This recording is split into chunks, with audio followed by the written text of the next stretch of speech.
Morning બાળકો, lecture number 2 છે આપણું આ ડી અને એફ વિભાગમાં.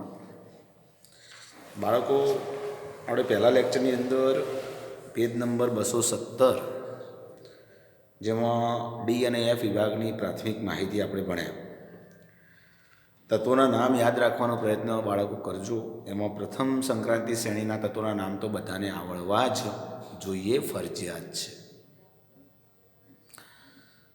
બાળકો, આપણે અહીંયા તમને એક પ્રશ્ન કરેલો, કોયડો 8.1 કે તમે કહી શકશો કે સ્કેન્ડિયમ સંક્રાંતિ તત્વ છે પણ ઝીંક નથી. તો બોર્ડ ઉપર કેટલીક માહિતી છે, જરા જુઓ. એ બાબતની કોયડો સોલ્વ કરીએ. સ્કેન્ડિયમ 21 નંબરનું તત્વ છે બાળકો. આર્ગોન 3d1 ફોરેસ2 એની ઇલેક્ટ્રોન રચના. આર્ગોન પછી ડાયરેક્ટ ઇલેક્ટ્રોન ભરાય ફોરેસમાં અને પછી ભરાય 3dમાં. ઇલેક્ટ્રોન ભરવા માટે આઉબાઉ, પાઉલી અને હુન્ડના નિયમનો ઉપયોગ થાય છે. જ્યારે ઇલેક્ટ્રોન દૂર કરવાનો આવે, ગુમાવવાનો આવે, ત્યારે હંમેશા એક જ સિદ્ધાંત કે જેનો મુખ્ય ક્વોન્ટમાંક વધુ હોય એમાંથી જ ઇલેક્ટ્રોન દૂર થાય. સૌપ્રથમ ઇલેક્ટ્રોન ભરવા માટે કયો ક્રમ આવે? આઉબાઉ, પાઉલી અને હુન્ડના નિયમો પ્રમાણે થાય છે. કક્ષકોની ઉર્જાનો ક્રમ આઉબાઉ સિદ્ધાંત પ્રમાણે ગોઠવેલો આપણે. એ પ્રમાણે ઓછી ઉર્જાવાળી કક્ષકમાં ઇલેક્ટ્રોન સૌ પ્રથમ દાખલ થાય, ત્યારબાદ વધુ ઉર્જાવાળી કક્ષકમાં જાય છે. પણ ઇલેક્ટ્રોન દૂર કરવાનો આવે ત્યારે સૌ પ્રથમ ક્યાંથી દૂર થાય? તો એક જ વિધાન, જેનો મુખ્ય ક્વોન્ટમાંક વધુ એમાંથી જ દૂર થાય. તમે જુઓ બાળકો, 21 નંબરનું તત્વ સ્કેન્ડિયમ છે. તો 18 પછી ઇલેક્ટ્રોન ભરાય ફોરેસમાં, કારણ કે એની ઉર્જા ઓછી છે. 18 ને 20 અને પછી ભરાય 3d. પણ દૂર થવાનો આવે, આમાંથી ઇલેક્ટ્રોન દૂર થાય ત્યારે સૌપ્રથમ ફોરેસમાંથી જાય, પછી 3d. તો સ્કેન્ડિયમ જનરલી +3 ઓક્સિડેશન અવસ્થા ધરાવે છે. તો +3 મતલબ ફોરેસમાંથી પહેલાં 2 જાય અને પછી 3dમાંથી જાય, આવું થાય. તો ડી કક્ષક સંપૂર્ણ ખાલી થઈ જાય. તો પ્રશ્ન એ થાય છે, ડી કક્ષક સંપૂર્ણ ખાલી છે તો સંક્રાંતિ તત્વ ના ગણાય. વાત સાચી, પણ એવું લખ્યું છે વ્યાખ્યા પ્રમાણે, તટસ્થ પરમાણુ અથવા ઓક્સિડેશન અવસ્થા પૈકી ગમે તે એકમાં અપૂર્ણ ભરાયેલું હોય. તો તમે જુઓ, આમાં તો સંપૂર્ણ ખાલી છે, પરંતુ આમાં જુઓ, તટસ્થ પરમાણુમાં ડી કક્ષકમાં 1 ઇલેક્ટ્રોન છે, માટે સ્કેન્ડિયમ સંક્રાંતિ તત્વ છે. કોપરના ઇલેક્ટ્રોનના 18 ને 19 ને 10 19 અપવાદ છે. 10 લખો, અપવાદ છે. 3d10 ફોરેસ1 અપવાદ, યાદ કરો. તો કોપર +1 ને +2 ઓક્સિડેશન અવસ્થા જનરલી ધરાવે છે. તો +1 મતલબ સમાથી ઇલેક્ટ્રોન જતો રહે, ફોરેસમાંથી પહેલો જાય, જેનો મુખ્ય ક્વોન્ટમાંક વધુ એમાંથી પહેલો જાય. આનો મુખ્ય ક્વોન્ટમાંક 4 છે, આનો 3 છે, તો આમાંથી પહેલો જાય. Cu +2 મતલબ એક ફોરેસમાંથી જાય, એક 3dમાંથી જાય. 3d ભાઈ જુઓ, કોપરના ઇલેક્ટ્રોનનો 3d કક્ષક તટસ્થ સંપૂર્ણ ભરાયેલું, એ પણ સંપૂર્ણ ભરાયેલું, પણ Cu+2માં અપૂર્ણ ભરાયેલી, માટે કોપર ને સંક્રાંતિ તત્વ ગણવામાં આવે છે. કોઈ પણ એક અવસ્થામાં અપૂર્ણ ભરેલી હોવી જોઈએ. ઝીંક 3d10 ફોરેસ2 સંપૂર્ણ ભરાયેલી, સંક્રાંતિ તત્વ નથી. ઝીંક માત્ર એક જ ઓક્સિડેશન અવસ્થા ધરાવે છે, ને એ +2 નો મતલબ છે 2 ઇલેક્ટ્રોન ગુમાવ્યા, લોસ કર્યા. શામાંથી? ફોરેસમાંથી જતા ને 2 ઇલેક્ટ્રોન, તો 3d10 બચે. 3d10 તો ડી કક્ષક સંપૂર્ણ ભરેલી છે, તો આ સ્થિતિમાં તે સંક્રાંતિ તત્વ નથી. મતલબ કે તટસ્થ પરમાણુમાં પણ સંક્રાંતિ તત્વ નથી અને ઓક્સિડેશન અવસ્થાના સ્વરૂપમાં પણ તે સંક્રાંતિ તત્વ નથી. તો ઝીંકને સંક્રાંતિ તત્વ ગણવામાં આવતું નથી, એવું અગાઉ કહી ચૂક્યા છે. કેડમિયમ એ જ રીતે, આ પ્રથમ શ્રેણીનું છેલ્લું તત્વ છે, આ બીજી શ્રેણીનું છેલ્લું તત્વ છે. દરેક શ્રેણીનું છેલ્લું તત્વ સંક્રાંતિ નથી, એનું આ કારણ છે. જુઓ, કેડમિયમની ઇલેક્ટ્રોનના 48 નંબર, આ 36 છે, ક્રિપ્ટોન 36 છે, આ 36 ને 2 38 ને 10 48. ડી કક્ષક સંપૂર્ણ ભરેલી છે. કેડમિયમ +2 હોય તો 5s પહેલાં ઇલેક્ટ્રોન દૂર થાય, કારણ કે એનો મુખ્ય ક્વોન્ટમાંક વધુ છે. દૂર થવા માટે એક જ રૂલ્સ, જેનો મુખ્ય ક્વોન્ટમાંક વધુ એમાંથી દૂર થાય. તો ડી કક્ષક સંપૂર્ણ ભરેલી છે, સંક્રાંતિ તત્વ નથી. ચલો સિલ્વર 47 નંબર સિલ્વર. તો 36 અહીં અપવાદ છે, ઇલેક્ટ્રોન ના અપવાદ છે, કોપરના જેવી છે, અપવાદ. ઓકે, સિલ્વર બે અવસ્થાઓ +1 +2 વધારે ધરાવે છે, +3 પણ હોઈ શકે પણ ભાગ્ય છે, +1 સૌથી વધારે. 5s માંથી ઇલેક્ટ્રોન જતો રહે તો 4d10 ઉપરાંત +2 પણ ધરાવે છે તો 4d9. તો સિમ્પલ ડી કક્ષક એ સંપૂર્ણ ભરેલી તો સંક્રાંતિ તત્વ ના ગણાય, પરંતુ એજી સિલ્વર આર્જેનિયમ 49 છે, આર્જેન્ટિનમ એને કહી શકાય સિલ્વર 49 છે. ડી કક્ષકમાં 9 ઇલેક્ટ્રોન અપૂર્ણ ભરાયેલી હોવાથી એને સંક્રાંતિ તત્વ ગણવામાં આવે છે. ઓકે,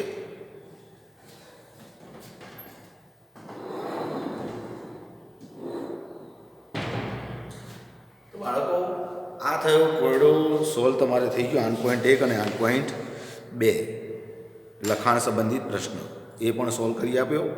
હવે આપણે ભણીશું આના પછી નેક્સ્ટ ટોપિક. એ પહેલાં લખી દો, તમે સ્ક્રીનશોટ પાડી દો, લખી દો, પછી આગળ વધીશું.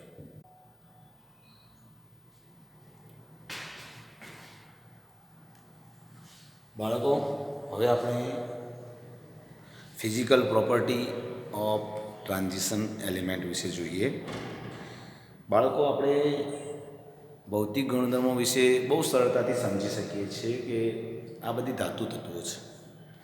તો સિમ્પલ છે, સામાન્ય માહિતી છે કે સંક્રાંતિ તત્વોના ગુણધર્મો ધાતુઓ જેવા હોય છે, જેવા કે તેઓને તાણી શકાય, તણાવપણાનો ગુણ છે, ટીપીને પતરા પાતળા વરખ બનાવી શકાય છે. બાળકો તેઓ ગરમ કરતાં એક છેડાને ગરમ કરીએ તો ઉષ્માનું વહન એક છેડાથી બીજા છેડા તરફ થાય છે. વિદ્યુતીય વાહકતા વાહક છે વિદ્યુતની દ્રષ્ટિએ, તેમજ ચુંબકીય ગુણધર્મો અને ધાતુ જેવી ચમક ધરાવે છે. ગોલ્ડ ચમક ધરાવે છે, સિલ્વરના દાગીના ચમક ધરાવે છે, પ્લેટિનમ આ ચમકદાર ધાતુઓ છે. તેમજ એના સ્ફટિક બંધારણો ચેપ્ટર નંબર 1માં બાળકો ભણી ગયા છો. સ્ફટિક બંધારણ વિશે SCP, CCP અને BCC. તો હેક્ઝાગોનલ ક્લોઝ પેક્ડ પ્રકારની રચના કયા તત્વો ધરાવે છે? તો એની કોઠો તમને પુસ્તકમાં બાળકો, તમે પુસ્તક તમારી સામે રાખવાની અંદર રાખો તો પેજ નંબર 218 ઉપર જુઓ, આ કોઠો આપેલો છે, તમને દેખાતો હશે કોઠો. તો આ કોઠામાં બધી જ માહિતી છે, એ મેં બોર્ડ ઉપર અલગથી લખી છે, તમે જોજો. સ્કેન્ડિયમ, ટિટેનિયમ, યટ્રિયમ, ઝિર્કોનિયમ અને લેન્થેનમ, હોફનિયમ આ એક જ ગ્રુપના છે. સ્કેન્ડિયમના નીચે યટ્રિયમ આવે, એના નીચે લેન્થેનમ આવે. ટિટાનિયમ, ઝિર્કોનિયમ અને હોફનિયમ એક જ ગ્રુપના સમાન સ્ટ્રક્ચર ધરાવે છે. ટેકનિશિયમ ને રેહેનિયમ, ટેકનિશિયમના નીચે રુથેનિયમ આવે, રેહેનિયમના નીચે ઓસ્મિયમ આવે છે. તમે જુઓ, એક જ ગ્રુપના છે આ, બરાબર ને? તો તમને યાદ રહે છે, એક જ ગ્રુપના તત્વોના લક્ષણો સમાન હોય છે, એ રીતે એના સ્ટ્રક્ચર પણ લગભગ સમાન છે. CCP રચના ક્યુબિક ક્લોઝ પેક્ડ. તો કોણ કોણ છે? તો બધી કિંમતી ધાતુ જનરલી આમાં આવતી હોય છે. કિંમતી ધાતુ, મોંઘી ધાતુ, કોબાલ્ટ, નિકલ, કોપર. તો કોબાલ્ટની નીચે આવશે રહોડિયમ, એના નીચે આવશે ઇરિડિયમ. તો કોબાલ્ટ, રહોડિયમ, ઇરિડિયમ સેમ ગ્રુપમાં છે, એક જ ગ્રુપના તત્વો. તમે જોઈ શકો, નિકલના નીચે આવશે પેલેડિયમ અને એના નીચે આવશે પ્લેટિનમ. યાદ રહેશે એનાથી. કોપરના નીચે આવશે સિલ્વર અને એના નીચે આવશે ગોલ્ડ. તો આ બધી કિંમતી ધાતુઓ બધી જ CCP રચના ધરાવે છે. BCC બોડી સેન્ટર્ડ ક્યુબિક, જેને ગુજરાતીમાં કહેવાય અંતઃ કેન્દ્રિત ઘન. Vanadium, chromium. તો એ વેનેડિયમના નીચે છે નિયોબિયમ, અને એના નીચે છે ટેન્ટાલમ, ટીએ ફોર ટેન્ટાલમ. ક્રોમિયમના નીચે આવશે મોલિબ્ડેનમ, અને એના નીચે આવશે ટંગસ્ટન. તો સેમ ગ્રુપ છે. વેનેડિયમ નીચે આવશે નિયોબિયમ, આ સમાન ગ્રુપ છે, આ ગ્રુપ છે. આમાં ત્રણની આમાં ત્રણ ટર્મની છે. કોબાલ્ટ નીચે રોડિયમ છે, અહીંયા બે ના પેર છે. ઓકે, આ બે પેર સાથે આ બે, આ ત્રણની જોડ છે. આ સરખામણી અહીંયા બે છે, અહીંયા ત્રણ છે, આ ત્રણ પાછળ.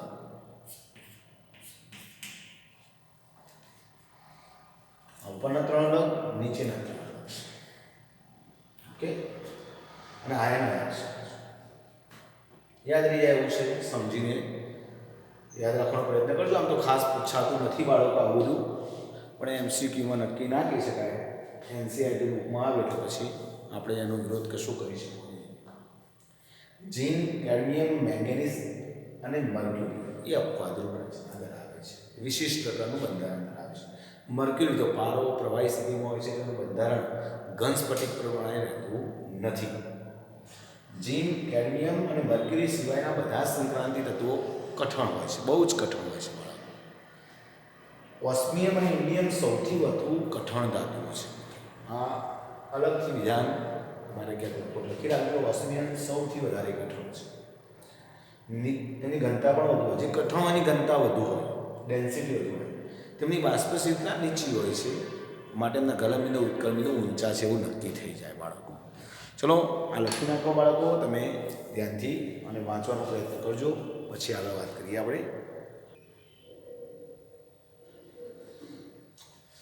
બાળકો આપણે જોયું કે સંક્રાંતિ તત્વોના ગલનબિંદુ ઉત્કલનબિંદુ ઊંચા છે, તેમની બાષ્પશીલતા નીચી હોય. સ્વાભાવિક છે કે બાષ્પ બનવાનો ગુણ ઓછો હોય. જરા એના વિશે વધુ માહિતી મેળવવા માટે એક ગ્રાફ આપેલો છે બુકની અંદર, પેજ નંબર 218 અને 219 ઉપર, અને થોડી માહિતી છે, જરા સમજી લઈએ. જરા ગ્રાફને સમજીએ તો એક ગલનબિંદુનો ગ્રાફ છે. ગલનબિંદુ, melting point versus atomic number, અને આ બાજુ પણ બીજો એક ગ્રાફ દોરેલો છે, એ પછી વાત કરું છું. પહેલાં જોઈએ મેલ્ટિંગ પોઈન્ટ એટલે કે ગલનબિંદુ 10³ ગુણાંકમાં છે. મતલબ એક લખ્યો હતો 1 × 10³ એટલે કે 1000, 2000, 3000, 4000. મિનિંગ આવો થાય, કેલ્વિનમાં છે. અને પરમાણુ ક્રમાંક છે. તો એ તમે જુઓ છો, સંક્રાંતિ તત્વોની પ્રથમ શ્રેણી બતાવી છે, સંક્રાંતિ તત્વોની બીજી શ્રેણી છે, અને સંક્રાંતિ તત્વોની ત્રીજી શ્રેણી છે. તો ગ્રાફ ઉપરથી સ્પષ્ટ થાય છે તો કે સંક્રાંતિ તત્વોની પ્રથમ શ્રેણી કરતાં બીજી શ્રેણી અને બીજી શ્રેણી કરતાં ત્રીજી શ્રેણીના ગલનબિંદુ ઊંચા છે. પહેલી એક વાત તો એક તો સ્પષ્ટ થાય. ગલનબિંદુ અને પરમાણુકરણ અંધારીનો ક્રમ છે. શ્રેણી 1માં 1 કરતાં શ્રેણી 2 અને 2 કરતાં 3ના ગલનબિંદુ ઊંચા નક્કી થાય છે. ગલનબિંદુ ઊંચા હોવા એનો મિનિંગ એ થાય છે કે ધાત્વીય બંધ એમના વચ્ચે મજબૂત બંધ. મતલબ પ્રથમ શ્રેણીના તત્વો કરતાં બીજી શ્રેણીના તત્વો વચ્ચે ધાત્વીય બંધ મજબૂત છે. એ જ રીતે બીજી શ્રેણી કરતાં ત્રીજી શ્રેણીના તત્વો વચ્ચે ધાત્વીય બંધ વધુ મજબૂત છે એવું કહી શકાય છે. તમે જુઓ, પણ જો કે નીચેના તત્વોમાં સ્પષ્ટ નથી. નીચેના તત્વોના લગભગ છેલ્લા તત્વો છે દરેકના, કોપર, સિલ્વર, ગોલ્ડ, તેના ગલનબિંદુ લગભગ સમાન જેવા અથવા નીચા છે. એમાં કોપરનું ઊંચું છે, સિલ્વરનું નીચું, ગોલ્ડનું એના કરતાં થોડું ઊંચું. બાળકો અહીં તમે માર્કિંગ કરીએ, પ્રથમ શ્રેણીની જરા માર્કિંગમાં લઈએ તો એવું થાય ગલનબિંદુમાં ટિટાનિયમ એટલે ડાબી બાજુથી જમણી બાજુ તરફ જઈએ, ડાબી એક જ શ્રેણીમાં ડાબી બાજુથી જમણી બાજુ તરફ જીના તો શું જોવા મળે છે? ડાબીથી જમણી તરફ નજર નાખશો તો ગલનબિંદુ ઘટે છે. ડાબીથી જમણી તરફ જુઓ તો નીચે આવે છે પાછું. અહીં ઊંચું છે, વચ્ચે ઊંચું જાય, પાછું નીચું આવે છે. અનિયમિત છે. ઊંચું ગયું, પાછું ઊંચું. છેવટે તો ઘટે જ છે. પ્રથમ તત્વનું વધુ છે, છેલ્લા તત્વનું ઓછું છે. તો મિનિંગ એવો થાય કે ડાબી બાજુથી જમણી બાજુ તરફ જતા ગલનબિંદુ ઘટે છે. કારણ કે અયુમિત ઇલેક્ટ્રોનની સંખ્યા ઘટે છે અને ધાત્વિય બંધ નબળો બને છે. જો લખેલું છે. હવે શું થાય છે આ ઘટનામાં જરા જોઈએ અને સમજણ આપીએ. તો ટિટાનિયમ કરતાં ક્રોમિયમમાં અયુમિત ઇલેક્ટ્રોનની સંખ્યા વધુ છે. ક્રોમિયમની ઇલેક્ટ્રોનના તમે જુઓ છો argon 3d5 4s1 total 6 electron અયુમિત છે. તો સિમ્પલ જેટલા અયુમિત ઇલેક્ટ્રોન વધુ છે તેમ ધાત્વિય બંધ વધુ મજબૂત બને છે. તો સાહેબ આ મેંગેનીઝમાં કેમ ઘટ્યો? ધાત્વિય બંધ મજબૂત બને એટલે એને પીગાળવા માટે ઉર્જા વધારે આપવી પડે. ધાતુ વચ્ચે એટ્રેક્શન વધારે હોય બાળકો, એનો મિનિંગ એવો થાય. અને ધાત્વિય બંધ જેટલો નબળો એમ એને પ્રવાહી સ્વરૂપમાં ફેરવવા માટે, વાયુ સ્વરૂપમાં ફેરવવા માટે ઓછી ઉર્જાની જરૂર પડશે. તો મેંગેનીઝમાં કેમ ઘટ્યું? તો મેંગેનીઝની ઇલેક્ટ્રોનના આર્ગોન 3d5 4s2 છે અને 3d5 ઇલેક્ટ્રોન રચના બહુ બેસ્ટ રચના કહી શકાય એટલા માટે કે એમાં હાફ ફિલ્ડ ડી ઓર્બિટલ છે અને half field D orbital is more stable, સારી રીતે સ્ટેબિલિટી ધરાવે છે. બાળકો D5 ઇલેક્ટ્રોનના D10 ઇલેક્ટ્રોન વધુ સ્ટેબલ છે અને જ્યારે કોઈ પણ પરમાણુ પાસે આવી ઇલેક્ટ્રોન ના હોય, મેંગેનીઝ છે ધારો કે, અથવા તો ટેકનેશિયમ છે, ઓકે, તો આવા જે તત્વો છે કે જેના પાછળ D5 પ્રકારની ઇલેક્ટ્રોન રચના છે બાળકો, તે તત્વો શું કરે છે બાળકો? એ તત્વો પોતાના 5 ઇલેક્ટ્રોન છે એ બંધ બનાવવા માટે ઉપયોગમાં નહીં આવે. મેંગેનીઝનો ટુકડો લો છો તો મેંગેનીઝ ધાતુનો એક પરમાણુ બીજા મેંગેનીઝ ધાતુના પરમાણુ સાથે ઇલેક્ટ્રોનની સહભાગિતા નહીં કરે, એના ઇલેક્ટ્રોન મૂકશે નહીં વચ્ચે બાળકો. D5 5 ઇલેક્ટ્રોનને પોતાની નજીક રાખવા પ્રયત્ન કરશે, બંધ બનાવવા માટે ઉપયોગમાં ઓછા આવશે, મૂકવાનો પ્રયત્ન નહીં કરે, તો ધાત્વિય બંધ નબળો બનવાનો. તો આવા સમયમાં એની સ્ટેબલ ઇલેક્ટ્રોનના લીધે મેંગેનીઝમાં 5 અયુમિત ઇલેક્ટ્રોન હોવા છતાંય તેના ગલનબિંદુ નીચા છે, કારણ કે તેમાં ધાત્વિય બંધ નબળો છે. નબળો હોવાનું કારણ D5 ઇલેક્ટ્રોન રચના મોર સ્ટેબલ. પછી જોવાનું જતાં પાછું છેવટે તો ઘટે જ છે, વધી પછી લગભગ સમાન જેવી અને ઘટે છે. તો આ બધામાં એ સ્થિતિ થાય છે. એ ટેકનેશિયમમાં ઘટવાનું કારણ પણ એક્ઝેક્ટલી સેમ છે. બીજું આ ત્રણેય શ્રેણી, એક પ્રશ્ન બીજો કે ત્રણેય શ્રેણીઓમાં સૌથી વધુ ગલનબિંદુ કોનું? તો ટંગસ્ટન ધાતુનું. ટંગસ્ટન ધાતુ યાદ રાખી દઈએ કે ટંગસ્ટનનું ગલનબિંદુ સૌથી વધુ છે. તો ક્રોમિયમ, મોલિબ્ડેનમ અને ટંગસ્ટન એક શ્રેણીના તત્વો છે, એક જ સિરીઝમાં ઉભા. ટંગસ્ટન સૌથી ટોપ પર છે, યાદ રાખીશું. તો શ્રેણીઓમાં ક્રમ તો એક તો પ્રથમ શ્રેણી કરતો બીજી શ્રેણીના તત્વોનું, બીજી શ્રેણી કરતો ત્રીજી શ્રેણીના તત્વોના ગલનબિંદુ ઊંચા. સેમ ડાબેથી જમણી તરફ જઈએ ગલનબિંદુ ઘટે છે, કારણ એક તો અહીં સુધી ઘટ્યું. અહીં ઘટવાનું કારણ એક છે કે એમની પાસે અયુમિત ઇલેક્ટ્રોન ઘટતા જાય છે. અયુમિત ઇલેક્ટ્રોન જેટલા વધુ તેટલા ધાત્વિય બંધમાં વધુ ભાગ લે. તો ટોપ અહીં આવે છે, D5 અહીં આવે છે, પછી તો D4 થઈ જાય, D3 થઈ જાય, D2 થઈ જાય, Dમાં 2 ઇલેક્ટ્રોન થઈ જાય અને D6 ઇલેક્ટ્રોન છે, અહીં D7 આવે, અહીં D8 આવે, D9 આવે, D10 થઈ જાય, ઝીંકમાં D10 થઈ જાય. તો D6 હોય ત્યારે કેટલા અયુમિત ઇલેક્ટ્રોન બચે? 4. Dમાં 6 ઇલેક્ટ્રોન ભરો એટલે અયુમિત ઇલેક્ટ્રોન કેટલા બચે? 4. કોબાલ્ટમાં D7 થઈ જાય તો અયુમિત ઇલેક્ટ્રોન કેટલા બચે? 3. નિકલમાં D8 8 ઇલેક્ટ્રોન ગોઠવો તો 2 જ અયુમિત રહે. ધાત્વિય બંધમાં કયા ઇલેક્ટ્રોન રોલ ભજવે? અયુમિત. જેટલા અયુમિત ઇલેક્ટ્રોન વધુ તેટલું ધાત્વિય બંધ વધુ મજબૂત. ધાત્વિય બંધ જેટલું મજબૂત ગલનબિંદુ ઊંચા, ઉત્ક્રમબિંદુ ઊંચા. પણ અહીંયા પ્રોબ્લેમ શું થાય? પાછળનું શું કારણ આપ્યું? અયુમિત ઇલેક્ટ્રોન ઘટે છે માટે ગલનબિંદુ ઘટે છે. અહીં કયું કારણ આપ્યું?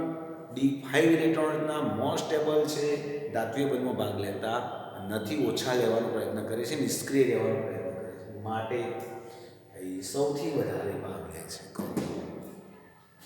તો બધામાં આ સિદ્ધાંત લાગુ પડશે બાળકો. તો આપણે યાદ રાખવાનું શું થાય છે, પ્રથમ શ્રેણી કરતાં બીજી શ્રેણીના, બીજી શ્રેણી કરતાં ત્રીજી શ્રેણીના ગલનબિંદુ ઊંચા છે.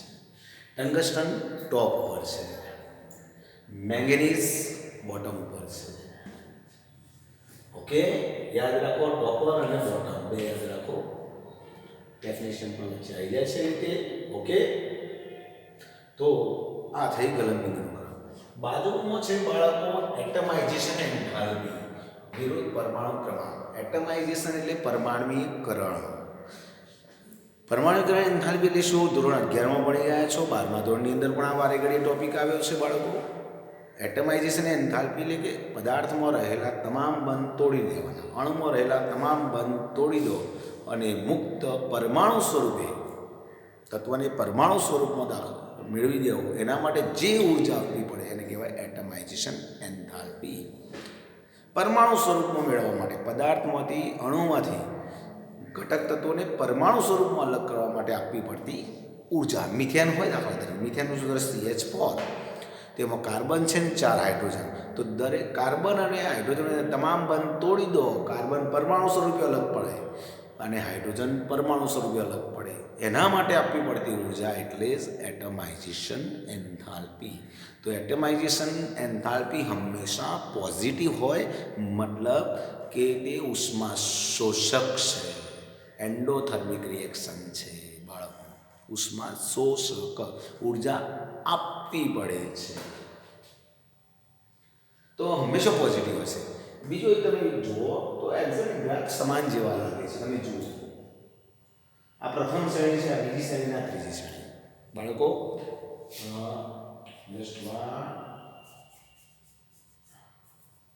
અહીંયા પણ એક મિનિટ. યસ, શ્રેણી નંબર 1, શ્રેણી નંબર 2, 3, રાઈટ. પ્રથમ શ્રેણી કરતાં બીજી શ્રેણીના, બીજી શ્રેણી કરતાં ત્રીજી શ્રેણીના ગલનબિંદુ અને એટમાઇઝેશન એન્થાલ્પી. એટમાઇઝેશન મતલબ બંધ તોડીને પરમાણુ સ્વરૂપ મેળવવા માટે આપવી પડતી ઉર્જા વધુ છે.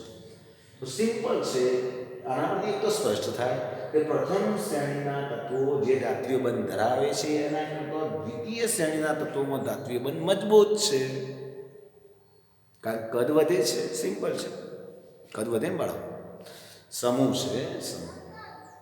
પ્રથમ શ્રેણી ચોથા આવર્તમાં, બીજી શ્રેણી પાંચમા આવર્તમાં, ત્રીજી શ્રેણી છઠ્ઠા આવર્તમાં, ચોથી શ્રેણી સાતમા. નીચે જવાનું, સમૂહો ઉપરથી નીચે તરફ જવાનું શું થાય બાળકો? કદ વધે. કદ વધે તો સિમ્પલ છે, બાહ્ય કક્ષાના ઇલેક્ટ્રોન કેન્દ્રથી વધુ દૂર જવાના, વધુ મુક્ત બનવાના કેન્દ્રની પકડમાંથી, માટે બંધ બનાવવા માટે સરળતાથી ઉપલબ્ધિ થવાની છે એમની, રાઈટ. બંધ બનાવવા માટે એક પરમાણુનો બીજા પરમાણુ સાથે બંધ બનાવવા માટે સરળતાથી ઇલેક્ટ્રોન પ્રાપ્ત થઈ જવાના. કેન્દ્રથી જેટલા દૂર જાય એમ કેન્દ્ર રિલીઝ કરે ઇલેક્ટ્રોન, બંધ બનાવવા માટે મુક્ત રીતે ગોઠવાઈ શકે ઇલેક્ટ્રોન. તો સિમ્પલ છે, પ્રથમ શ્રેણીના તત્વોમાં ધાત્વિય બંધ જે છે એના કરતાં બીજા શ્રેણીના ધાત્વિય બંધ મજબૂત, એના કરતાં ત્રીજા શ્રેણીના ધાત્વિય બંધ મજબૂત. કેમ? આના કરતાં પ્રથમ શ્રેણી કરતાં બીજા શ્રેણીના તત્વોના કદ મોટા, એના ધાતુઓના ઇલેક્ટ્રોન કેન્દ્રથી દૂર, એટલે સરળતાથી બંધ બનાવવા માટે ભાગીદારી કરી શકશે. કેન્દ્રનું કોઈ રિસ્ટ્રિક્શન હશે નહીં કે તમે બંધ બનાવવા ના જશો, પોતાની ઈચ્છા શક્તિ પ્રમાણે તે બંધ બનાવવામાં ભાગ લઈ શકશે. તો આનો એ થાય છે કે પ્રથમ શ્રેણી કરતાં બીજી શ્રેણી, બીજી શ્રેણી કરતાં ત્રીજી શ્રેણીના તત્વોમાં ધાત્વિય બંધ મજબૂત, અને ધાતુ વચ્ચે બંધ જ્યારે મજબૂત બને ત્યારે સિમ્પલ છે કે એના મેલ્ટિંગ પોઈન્ટ અને એટમાઇઝેશન એન્થાલ્પી બંને વધે છે. બીજો એક મિનિંગ આવો નીકળે બાળકો કે આના ધાત્વિય બંધ જેટલા મજબૂત થતા જાય એમ તેઓ રિએક્શનમાં ભાગ લેવાની વૃત્તિ ઘટતી જાય બાળકો.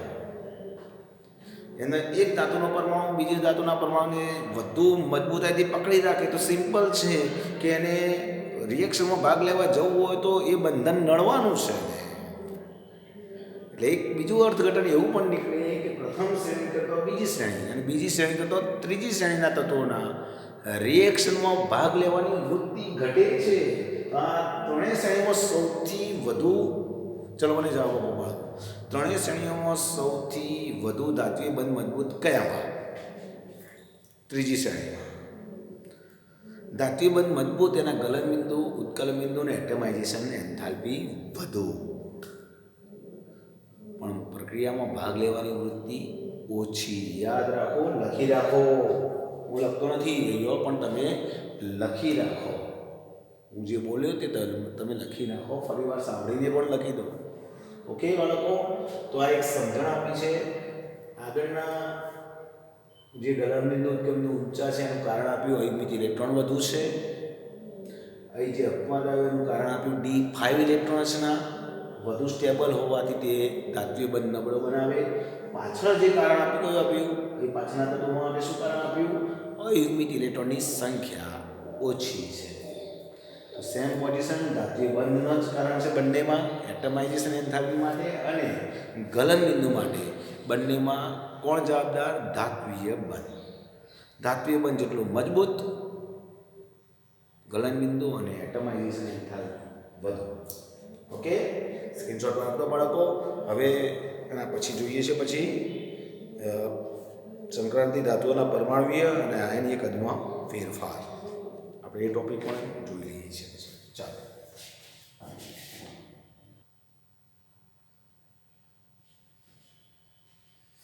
ચલો બાળકો, આપણે નેક્સ્ટ ટોપિક જોઈએ, પરમાણુય અને આયનીય કદ. પરમાણુના કદ અને આયનીય કદ. આપણે વાતો કરી રહ્યા છીએ બાળકો સંક્રાંતિ તત્વોનો જે વિભાગ છે એની જ વાત કરી રહ્યા છીએ. ડી બ્લોક એલિમેન્ટની વાત કરી રહ્યા છીએ, આખા આવર્ત કોષ્ટકની વાતો નથી કરતા. સંક્રાંતિ શ્રેણીના જે તત્વો છે એમાં એક જ આવર્તમાં ડાબી બાજુથી જમણી બાજુ તરફ જઈએ, ડાબી બાજુથી જમણી બાજુ, ડાબીથી જમણી તરફ જઈએ તો શું થાય બાળકો? ડાબેથી જમણી. તો સિમ્પલ છે કે આપણો હાથ આમ મૂકીએ છીએ, જમણો હાથ રાખીએ, જમણો હાથ છે મારો, આગળ મૂકું આમ, તો ડાબેથી જમણી તરફ જઈએ તો હાથની સાઇઝ ઘટતી જાય છે. એવું જ વિચારો ને કે ડાબેથી જમણી તરફ જઈએ એમ કદ ઘટે છે.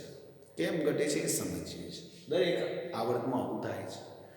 તો ડાબેથી જમણી તરફ જતાં પરમાણુ ક્રમાંક વધે છે, એટમિક નંબર વધે છે, મતલબ કેન્દ્રમાં પ્રોટોનની સંખ્યા એટલે કે ધન વીજભાર વધે છે. સિમ્પલ. ઇલેક્ટ્રોન પણ વધે, પણ નવો આવનાર ઇલેક્ટ્રોન અંદરની 3D કક્ષકમાં દાખલ થાય છે, બહારની S કક્ષકમાં દાખલ નથી થતો બાળકો. તમને ખ્યાલ છે ડી વિભાગની ઇલેક્ટ્રોનના શું? n-1d 1 to 10 અને ns 1 to, બરાબર ને?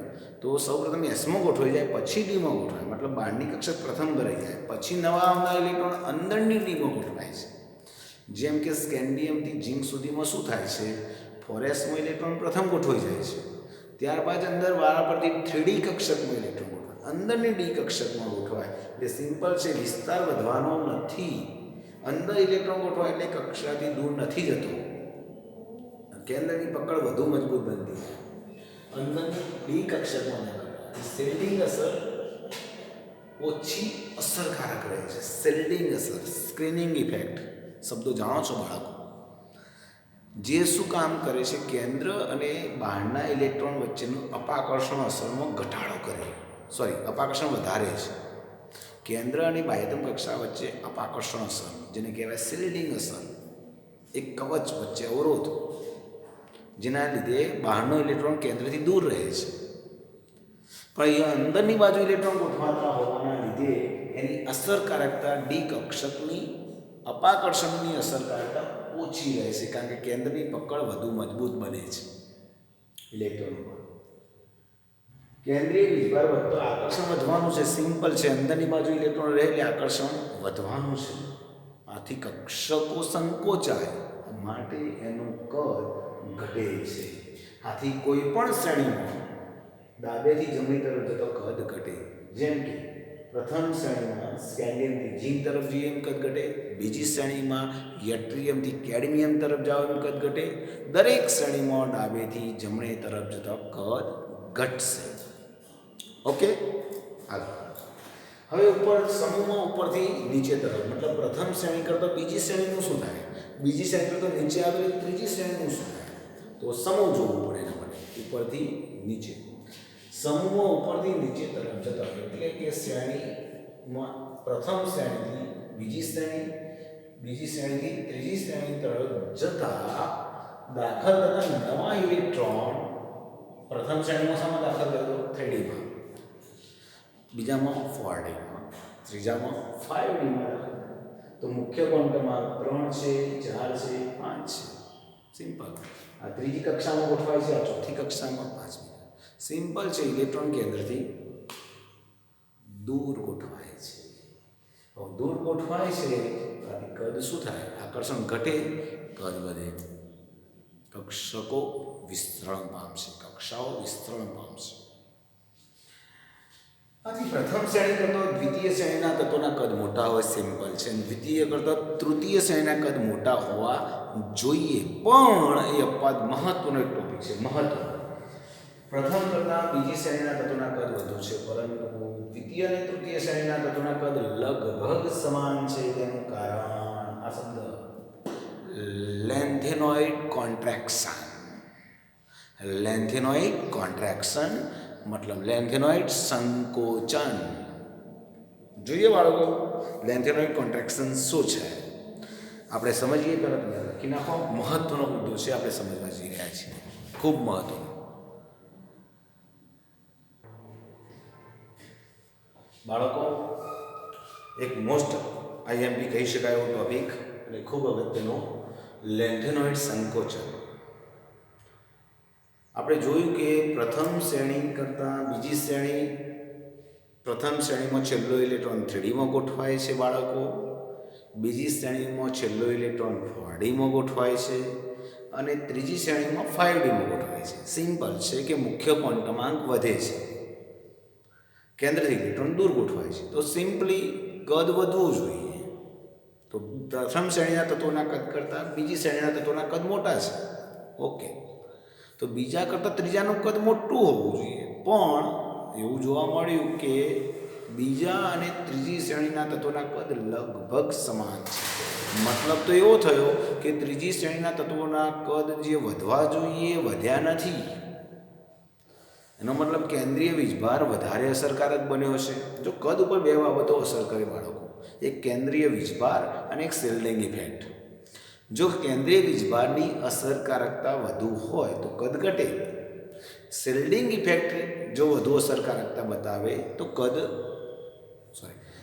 કેન્દ્રીય વીજભાર જો વધુ અસરકારક હોય તો કદ ઘટે છે, અને શિલ્ડિંગ અસર જો વધુ અસરકારકતા બતાવે તો કદ વધે. ઓકે, હવે અહીં શું થયું છે તો સમજી ગયા છો કે બીજી અને બીજી શ્રેણી કરતાં ત્રીજી શ્રેણીનું કદ વધ્યું નથી, લગભગ સમાન રહ્યું. મતલબ કોની અસરકારકતા વધી ગઈ? કેન્દ્રીય વીજભારની અસરકારકતા વધી ગઈ. કારણ કદ વધવું જોઈતું હતું, એના બદલે ઓછું થયું હશે. ખરેખર વધુ ઊંચું આવે, પ્રથમ કરતાં બીજાનું વધારે કદ આવે, બીજા કરતાં ત્રીજાનું વધુ આવે, તો એના બદલે વધવાના બદલે ઘટ્યું હશે. અને ઘટે ક્યારે? કેન્દ્રીય વીજભારની અસરકારકતા વધી જાય ત્યારે. અથવા તો એવું કહી શકાય, ઘટ્યાને બદલે એવો શબ્દ વાપરી શકાય કે કેન્દ્રીય વીજભાર અને શિલ્ડિંગ અસર એકબીજાને બેલેન્સ કરી દેતા હશે, અને એ બેલેન્સિંગ લગભગ એવું થતું હોવું જોઈએ કે જેના લીધે કદમાં કોઈ જ ફેરફાર ના આવે. બીજી શ્રેણીના તત્વોના કદ જેટલા જ ત્રીજી શ્રેણીના કદ આવે છે, એવું બેલેન્સિંગ થયું હોવું જોઈએ. ઓકે, જોઈએ શું કેવું થાય છે. શ્રેણીમાં કોઈ પણ શ્રેણીમાં ડાબેથી જમણે કેન્દ્રીય વીજભાર વધવાની સાથે એક ડી ઇલેક્ટ્રોનની બીજા ડી ઇલેક્ટ્રોન ઉપર શિલ્ડિંગ અસર કરતો એક એફ ઇલેક્ટ્રોનની બીજા એફ ઇલેક્ટ્રોન પર શિલ્ડિંગ અસર ઓછી હોય છે. બાળકો, આપણે જોઈએ કે ડાબેથી જમણી તરફ જતો કેન્દ્રીય વીજભાર વધે છે. ડી કક્ષકોમાં ઇલેક્ટ્રોન ભરાય છે. દાખલા તરીકે આપણે વાત કરી રહ્યા છીએ ત્રીજી શ્રેણીમાં આગળ લખી દેજો. ત્રીજી શ્રેણીમાં કેન્દ્રીય વીજભાર વધવાની સાથે ત્રીજી શ્રેણી એટલે કે આ રહ્યું ત્રીજી શ્રેણીની સામાન્ય ઇલેક્ટ્રોન રચના જેનો 14 5d6s2 રાઈટ. હવે થાય શું 5d માં ઇલેક્ટ્રોન જો પહેલા જેનો પછી 6s માં ઇલેક્ટ્રોન ભરાઈ જાય છે, પછી 4f માં ભરાય અને પછી આવે 5d રાઈટ. હવે થાય છેલ્લો 5d માં ભરાય. હવે 5d માં ઇલેક્ટ્રોન ગોઠવા મતલબ 4f માં તો ઓલરેડી ઇલેક્ટ્રોન ગોઠવાઈ ગયેલા હોય છે. હવે 5d માં ઇલેક્ટ્રોન ગોઠવાય, જેમ જેમ ઇલેક્ટ્રોન અંદર ગોઠવાશે તેમ તેમ પરમાણુ ક્રમાંક તો વધવાનો છે, નો ડાઉટ. પરમાણુ ક્રમાંક વધે એટલે ઇલેક્ટ્રોન ગોઠવવાના છે. હવે આગળની બાજુ 4f કક્ષક છે, અંદર પાછળની બાજુ d માં ઇલેક્ટ્રોન ગોઠવાય છે રાઈટ. પરમાણુ ક્રમાંક ઓલરેડી વધારે વધી ગયો છે, કારણ કે વચ્ચે 4f ના 14 ઇલેક્ટ્રોન આવ્યા તો 14 પરમાણુ ક્રમાંક બીજા આગળની શ્રેણીમાં તો f કક્ષક આવી જ નહોતી. પ્રથમ શ્રેણીમાં બીજી શ્રેણીમાં f કક્ષક છે જ નહીં, ત્રીજી શ્રેણીથી f કક્ષક એન્ટ્રી મારે છે રાઈટ. હવે f કક્ષક અંદર પહેલા આવી જાય તો f કક્ષકના 14 ઇલેક્ટ્રોન વધારે એડ થઈ ગયા, પણ સાથે કેન્દ્રનો ધનુષભાર પણ વધી ગયો. સિમ્પલ છે, 14 જેટલો ધનુષભાર તો બીજા કરતાં વધારે આવી ગયો. વચ્ચે ગેપ આવે છે, તમે જુઓ. લેન્થેનમ 57, પછી હોફનિયમ 72. તો હોફનિયમ તત્વ આવ્યું એ પહેલાં વચ્ચે 14 તત્વો આવ્યા, મતલબ 14 તત્વોનો કેન્દ્રીય ધનુષભાર 14 જેટલો કેન્દ્રીય ધનુષભાર વધી જાય રાઈટ. 72 પહોંચી જાય તો 72 નંબરનો જે ઇલેક્ટ્રોન હોફનિયમનો આવે 5d માં આવવાનો છે, 73નો પણ 5d માં આવવાનો. એ પેલો 14 જેટલો પરમાણુ ક્રમાંક વધી ગયેલો છે. વચ્ચેના 14નો કેન્દ્રીય ધનુષભાર એ શું કરે છે? તો 14 ઇલેક્ટ્રોન વધ્યા છે તમે એમ કહેશો, ઓકે. પણ 14 ઇલેક્ટ્રોન સામો ગોઠવાયા છે અંદરની 4f કક્ષક, અને f કક્ષકની શિલ્ડિંગ ઇફેક્ટ, એનું કદ મોટું છે એટલે એમાં અપાકર્ષણ વૃત્તિ ઓછી રહે બાળકો. કોઈ રૂમમાં વધારે વિદ્યાર્થીઓ બેઠા હોય પણ રૂમ મોટો હોય તો ભીડ નહીં સર્જાય. f કક્ષક ઓલરેડી મોટી છે, d કરતાં f મોટી છે, તો એના કદ મોટું હોવાના લીધે અપાકર્ષણ વૃત્તિ થોડી ઓછી રહેશે, શિલ્ડિંગ ઇફેક્ટ fની ઓછી. એટલે આ વિધાન લખ્યું છે કે એક d ઇલેક્ટ્રોનની બીજા d ઇલેક્ટ્રોન પરથી શિલ્ડિંગ અસર કરતા એક f કક્ષકની બીજા f ઇલેક્ટ્રોન પર થતી શિલ્ડિંગ અસર ઓછી હોય છે. મતલબ સિમ્પલ આ વાક્યનો મીનિંગ આવો થાય, f કક્ષકની શિલ્ડિંગ અસર d કક્ષકની શિલ્ડિંગ અસર કરતા ઓછી છે. તમે ઉપરનો વિધાન જો અટપટો લાગતું હોય લખવામાં, હવે આટલું યાદ રાખો. મતલબ f કક્ષકના ઇલેક્ટ્રોનની અપાકર્ષણ અસર ઓછી છે, સિમ્પલ છે. ભલે 14 ઇલેક્ટ્રોન ગોઠવાઈ ગયા પણ એની અપાકર્ષણ અસર ઓછી રહેશે. એના બે કારણો છે, એક તો અંદરની 4f છે, કેન્દ્રની નજીક છે, સાથે એનું કદ મોટું છે. બે કારણો, કેન્દ્રની નજીક એટલે કેન્દ્રનું ઇલેક્ટ્રોન પર આકર્ષણ વધારે રહે. તો આ કારણથી જે 5dના ઇલેક્ટ્રોન પર અપાકર્ષણ અસર આવી જોઈએ, પાછળ રહેલી કક્ષકો પર અપાકર્ષણ અસર આવી જોઈએ, શિલ્ડિંગ અસર એ ઓછી આવશે. માટે આ ઇલેક્ટ્રોન 5dના ઇલેક્ટ્રોન ભલે પાછળ ગોઠવાય છતાં બહુ દૂર ગોઠવાઈ શકશે નહીં, કારણ કે કેન્દ્રની ઇફેક્ટ વધારે રહેવાની છે. કેન્દ્રનો વીજભાર પણ વધુ છે.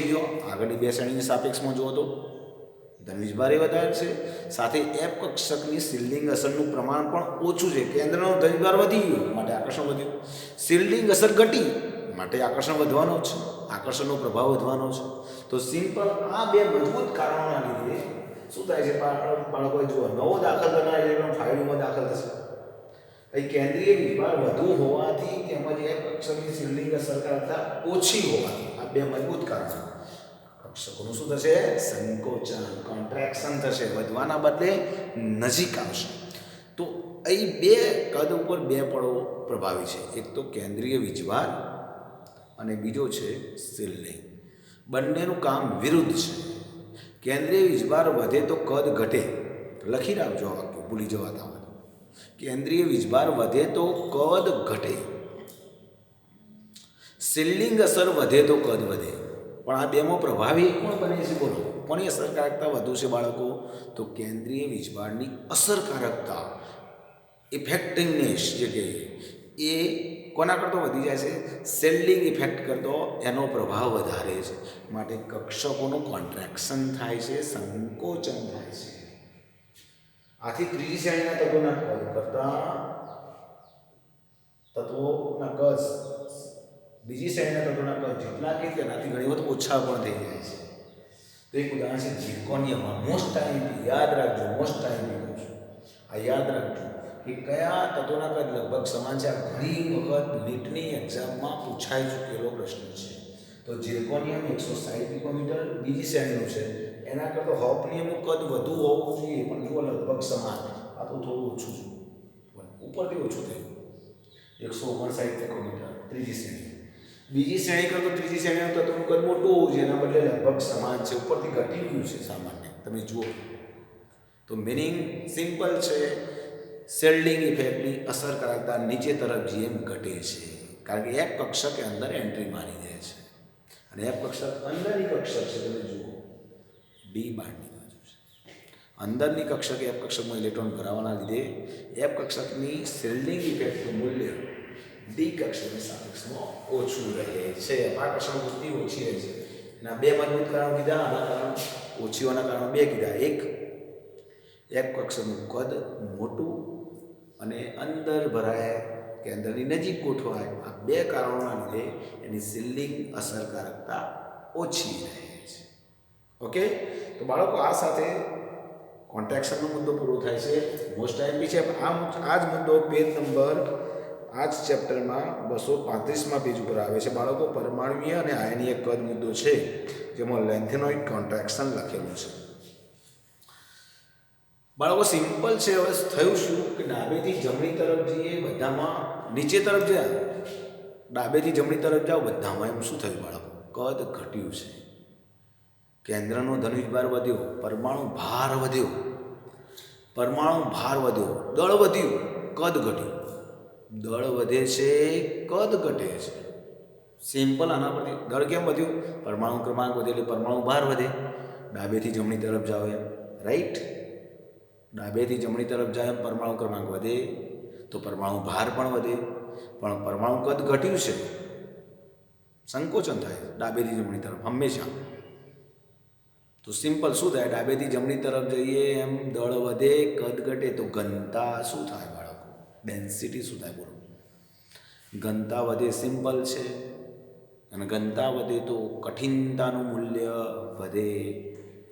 કઠિનતા વધે, એની સ્ટ્રેન્થ વધે, મજબૂતાઈ થાય. તો સિમ્પલ એક વિધાન આપણે લખી શકીએ કે ડાબેથી જમણી તરફ જતા દરેક શ્રેણીમાં, સંક્રાંતિ તત્વોની દરેક શ્રેણીમાં ઘનતા, ડેન્સિટી વધે છે.